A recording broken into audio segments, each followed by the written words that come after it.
एक गांव में किशन नाम का एक किसान अपने परिवार के साथ रहता था। उसके परिवार में उसकी पत्नी राधा और एक बेटी रिया थी। किशन के पास जमीन थी जिस पर वो आम की खेती करता था। पूरा साल मेहनत करने के बाद जब आम की फसल तैयार हो जाती है तो वह आमों को शहर ले जाकर बेच देता था, जिससे उसके पास अच्छे खासे पैसे आ जाते थे। उन्हीं पैसों से अपने घर का खर्च चलाता और अपने बाग के लिए बीज और खाद वगैरह भी खरीदता। किशन और राधा का सपना था कि वो अपनी बेटी रिया को खूब अच्छी शिक्षा दिलाएंगे। अब रिया 5वीं कक्षा में पढ़ रही थी। मेरा सपना है कि मैं रिया को खूब अच्छी शिक्षा प्राप्त करवाऊं। वह जितना पढ़ना चाहेगी मैं उसे पढ़ाऊंगा। हाँ जी, आप बिल्कुल ठीक कह रहे हैं। हमारी एक ही तो बेटी है, हम इसे पढ़ा लिखा कर बहुत अच्छा और कामयाब इंसान बनाएंगे। इस तरह वह दोनों हमेशा रिया के भविष्य के बारे में सोचते रहते हैं। इस बार किशन के बागों में बहुत से आम लगने की उम्मीद थी। किशन इस बार की फसल को लेकर बहुत उत्साहित था। राधा, इस बार लगता है बहुत अच्छी मात्रा में आम की पैदावार होगी। यदि आम बहुत अच्छे हुए, इनकी अच्छी कीमत शहर में मिल जाएगी, जिससे हमें ज्यादा मुनाफा होगा।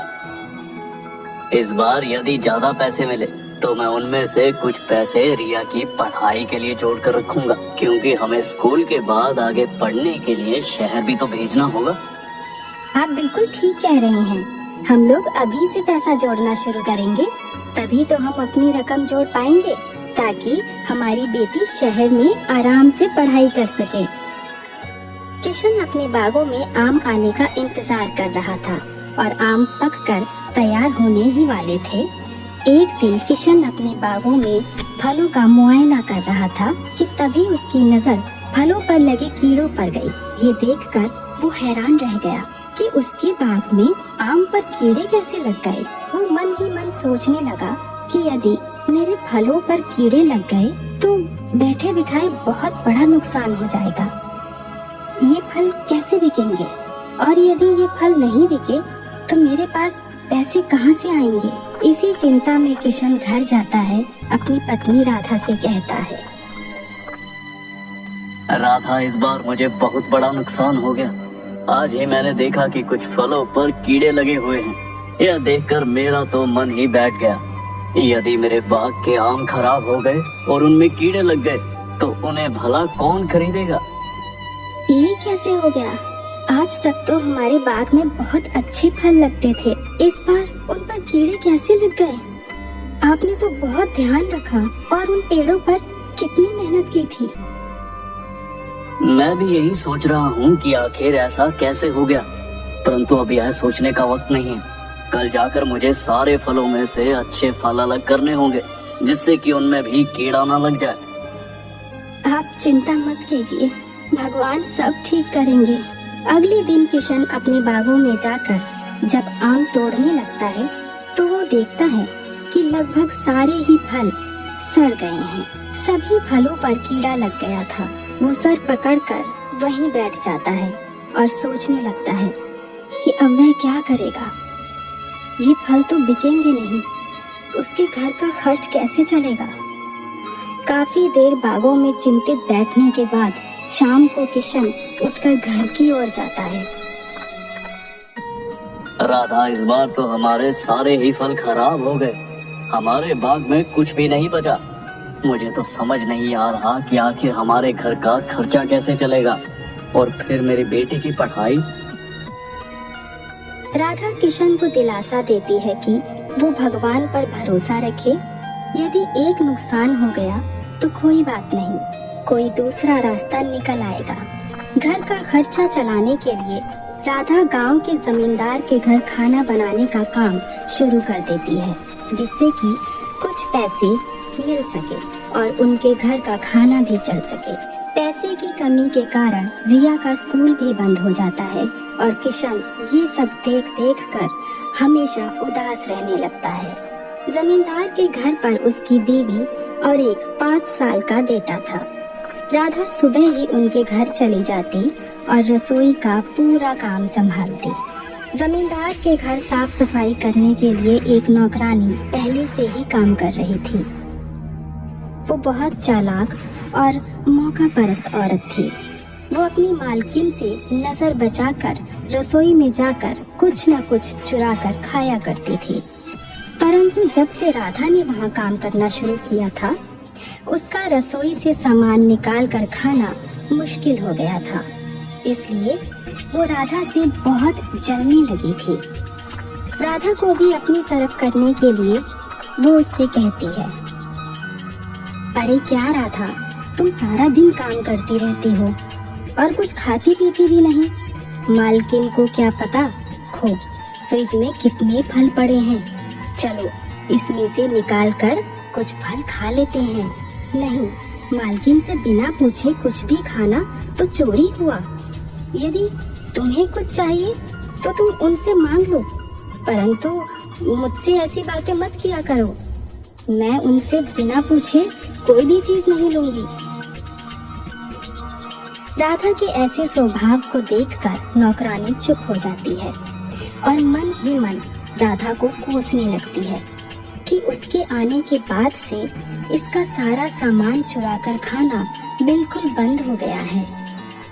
वो नौकरानी राधा को वहाँ से निकलवाने के बारे में सोचने लगती है, पर राधा का व्यवहार और काम में ईमानदारी के कारण वो जमींदार की बीवी को बहुत पसंद थी। जमींदार की बीवी काफी अच्छे स्वभाव की थी। वो आए दिन राधा को कुछ न कुछ खाने के लिए दे देती थी। राधा कभी कभार रिया को भी अपने साथ काम पर ले जाती थी। रिया वहाँ बैठकर अपनी किताब पढ़ती रहती थी। रिया को इस तरह किताब पढ़ते देख जमींदार की बीवी राधा से पूछती है, तुम्हारी बेटी को पढ़ने का इतना शौक है तो तुम इसे स्कूल क्यों नहीं भेजती? इस पर राधा कहती है, ये तो स्कूल जाती थी और 5वीं कक्षा तक पढ़ी है।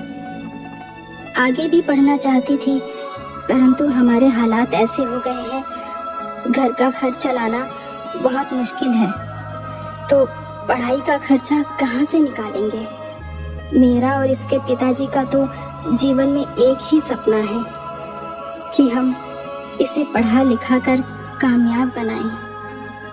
परंतु अभी हालात ऐसे नहीं हैं कि मैं इसे स्कूल भेज पाऊं। एक दिन राधा जब जमींदार के घर पर खाना बना रही थी, तभी जमींदार की बीवी राधा को आवाज लगाकर कहती है, मैं नहाने के लिए जा रही हूँ, जरा 10 मिनट मुन्ना को देख लेना। ये कहकर जमींदार की बीवी अपने बेटे को वहीं जमीन पर बैठाकर नहाने के लिए चली जाती है। राधा रसोई में खाना बना रही थी। इस मौके का फायदा उठाते हुए वो दुष्ट नौकरानी मुन्ना को आंगन की तरफ बैठा देती है ताकि वो बाहर की तरफ चला जाए या तो घुटनों से चलता हुआ गिर जाए, जिससे कि मालकिन राधा पर गुस्सा हो और उसे नौकरी से निकाल दे। मुन्ना को आंगन में छोड़कर वो नौकरानी चुपचाप वहाँ से खिसक जाती है ताकि किसी को उस पर शक न हो। परंतु उसे नहीं पता था कि रिया उसी तरफ आंगन में बैठी किताब पढ़ रही है। रिया बाहर बैठकर किताब पढ़ रही थी, तभी उसने देखा कि सामने का गेट खुला हुआ है और जमींदार का बेटा सड़क की तरफ जा रहा है। रिया ने देखा कि वो अकेला बाहर की तरफ निकल गया है। सड़क पर सामने से एक गाड़ी आ रही थी। रिया ने बिना एक पल गवाए जल्दी से भागकर जमींदार के बेटे को गोद में उठा लिया। बच्चा घबराकर जोर जोर से रोने लगा।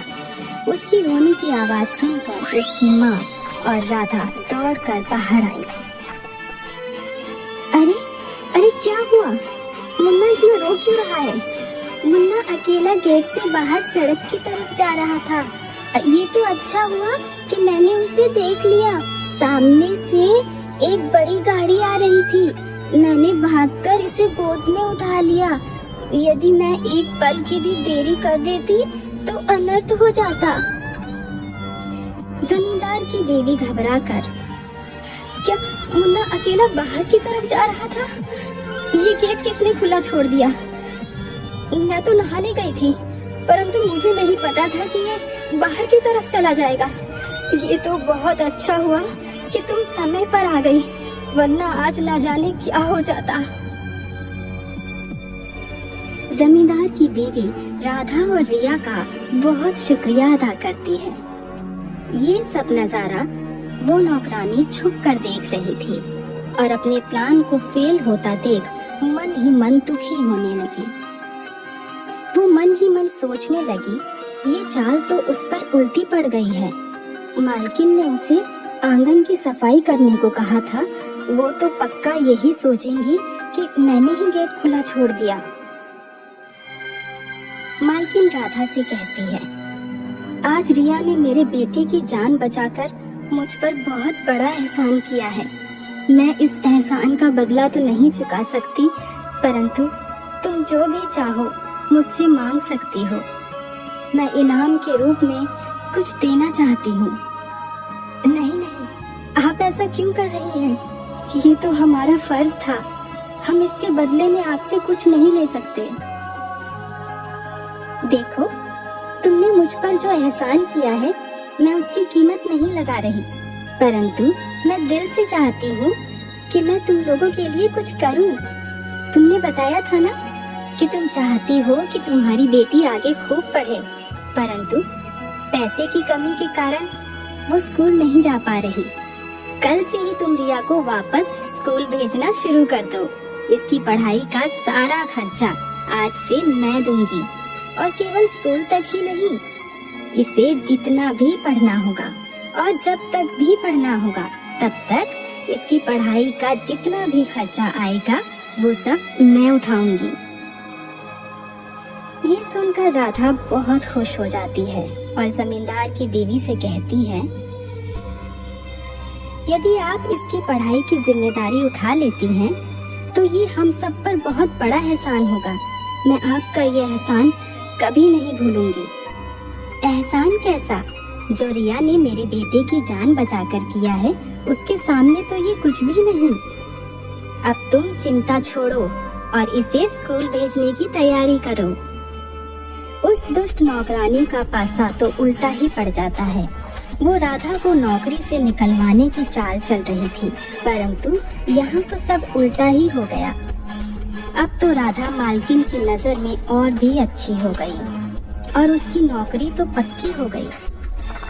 दूसरी तरफ राधा और रिया खुशी खुशी घर वापस आते हैं और किशन को सारी बात बताते हैं। देखा, मैं ना कहा करती थी कि भगवान सब ठीक करेंगे, उन्होंने ही ये रास्ता खोला। अब हमें रिया की पढ़ाई की चिंता करने की कोई जरूरत नहीं है। केवल स्कूल ही नहीं, आगे तक की पढ़ाई का खर्चा भी जमींदार की बीवी उठाने को तैयार है। वो बहुत खुशी खुशी इसकी पढ़ाई की जिम्मेदारी लेने को तैयार है। सच कह रही हो, यह तो बहुत खुशी की बात है। हमारी चिंता अब खत्म हो गई। घर का खर्च तो हम किसी तरह चला ही लेंगे। बस मुझे अपनी बेटी की पढ़ाई की चिंता लगी हुई थी। भगवान ने हमारी मदद करके हमारी यह चिंता दूर कर दी। इसके बाद से रिया स्कूल जाना शुरू कर देती है और खूब मन लगाकर पढ़ती है। इंसान जब भी दूसरे इंसान की मदद करता है और बिना किसी लालच से करता है, तो भगवान बदले में उसकी मदद जरूर करते हैं। नेकी कभी खाली नहीं जाती। और यदि हम किसी का बुरा करने का विचार मन में रखते हैं तो खुद ही मुसीबत में फंस जाते हैं, जैसा कि इस चालाक नौकरानी के साथ हुआ।